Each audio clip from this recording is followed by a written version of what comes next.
Bonjour, bienvenue à ce premier cours de INF 1600. C'est parce que c'est le cours de log 1000. Oui, log 1000. Aujourd'hui, nous allons parler de l'injection de dépendance, un paradigme de programmation important pour assurer la flexibilité d'un projet logiciel d'envergure. Pour bien comprendre l'injection de dépendance, il faut s'assurer de savoir qu'est-ce qu'une dépendance. Et la meilleure façon d'introduire ce concept est bien sûr d'utiliser un exemple. Donc, par exemple, mon voisin consomme de l'héroïne à tous les jours. Il a une dépendance. Rosanne, je pense qu'on parle plutôt d'une dépendance dans le monde du logiciel. Ah, une dépendance aux Doritos et au Mountain Dew. Donc, une dépendance est, mis simplement, une classe qui est utilisée par une autre. Par exemple, on a ici la classe magasin, et la classe magasin dépend de la classe chandail gap. Voilà donc un exemple simple de dépendance. Ouais, Malik, dans ton implémentation, là, tu vas chercher l'information au centre iTunes. Moi, j'habite à Laval. Je vais nulle part d'autre qu'au Carrefour Laval. Comment je peux utiliser tes classes?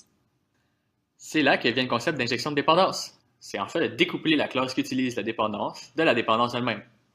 Ça se fait de différentes manières. En premier, ça peut se faire avec le constructeur. Ici, on a la classe de base sans l'injection de dépendance. Si on veut faire de l'injection de dépendance, il faut faire en sorte que la dépendance soit donnée en paramètre à la création de l'objet. Comme ça, c'est moi qui décide à quel centre d'achat je vais dans mon implémentation. Mais ça veut dire qu'on pourrait aussi faire une injection de dépendance dans n'importe quelle méthode, non? Oui, en effet, certains programmeurs le font par le biais de d'autres méthodes, comme les setters, après la création de l'objet. Comme ici, c'est la méthode setChandail qui s'occupe d'injecter la dépendance. Dans le fond, j'avais un peu raison quand je parlais de l'héroïne. Mon voisin fait des injections tous les jours. C'est comme de l'injection de dépendance. Ouais. Bon, enfin, une dernière manière de faire l'injection de dépendance est par le biais d'interfaces. Une injection de dépendance par interface permet un plus grand découplage entre nos classes et leurs dépendances. C'est quoi une interface, en fait? En C++, une interface est définie par le biais d'une classe abstraite pure. Les méthodes virtuelles de cette classe correspondent aux méthodes dont nous avons besoin pour utiliser la dépendance dans notre classe. Pour utiliser notre dépendance, nous allons hériter de la classe abstraite pure et nous allons définir l'implémentation de ces méthodes en utilisant notre dépendance.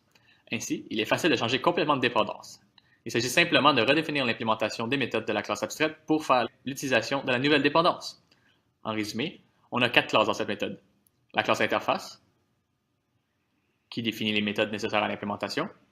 La classe qui hérite de l'interface, dans laquelle les méthodes seront implémentées en fonction de la dépendance. Finalement, l'interface injecte les fonctions adaptées selon la dépendance dans la classe client, qui elle utilise les dépendances. Wow! Est-ce que c'est tout parce que ça devient assez complexe? Non, il y a une multitude de manières de faire de l'injection de dépendance, notamment par framework, par mutator, etc. Toutefois, le concept reste le même. Amazing! Ça doit vraiment régler tous les problèmes de l'humanité. Chacun des types d'injection et de dépendance a ses propres avantages et inconvénients. Ceci étant dit, on retrouve des avantages et des inconvénients qui sont communs à chacune de ces injections. Parmi les avantages, on retrouve la possibilité de changer d'implémentation sans changer le code au complet. En effet, le faible couplage rend le code très maintenable et donne la possibilité de faire plusieurs configurations.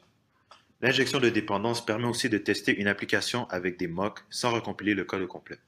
Conséquemment, les tests unitaires sont faciles à faire et ça donne un code de meilleure qualité. Un autre avantage est que ça permet à chacun des modules de se concentrer sur sa ou ses tâches principales. Donc, ça évite d'avoir des méthodes ou des classes qui sont trop chargées. Tout comme il a des avantages, l'injection de dépendance a aussi ses inconvénients. Malgré qu'il a un côté peu désavantageux, on peut quand même identifier quelques lacunes dans ce concept. Tout d'abord, l'injection de dépendance cause une augmentation de la quantité de code. De plus, les dépendances sont dispersées dans notre programme. Cela fait en sorte qu'il y a beaucoup d'appels en cascade pour obtenir une valeur en particulier, ce qui n'aide pas nécessairement à faire un code esthétique. Comme il a été mentionné plus tôt, il est possible de faire une injection de dépendance par l'utilisation de frameworks. Cependant, certains peuvent être plus ou moins compliqués à mettre en place et ils ne répondent pas tous aux mêmes besoins.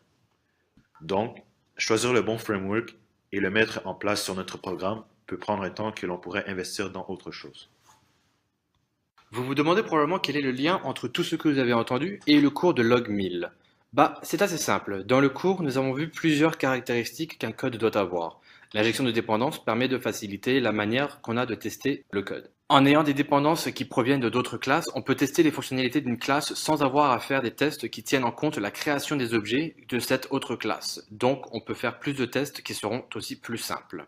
Cette méthode de programmer permet d'augmenter la modularité du code, c'est-à-dire que chaque classe a une tâche claire et spécifique, ce qui permet que ces classes puissent être réutilisées dans d'autres projets ou même à un autre endroit dans le projet actuel, simplifiant donc la lisibilité du code. Une caractéristique du code qui est améliorée avec l'injection de dépendance est la flexibilité.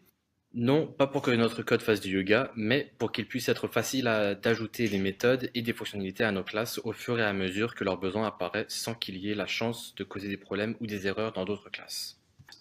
En raison d'une meilleure facilité à tester, modularité et flexibilité, une caractéristique qui est ainsi donc améliorée est la maintenabilité. En effet, puisqu'il est plus facile de tester les problèmes, de les détecter dans le code et faire des ajustements pour les résoudre, sans briser le reste du code, l'injection de dépendance permet de faire en sorte qu'il sera de manière générale plus simple de maintenir le code.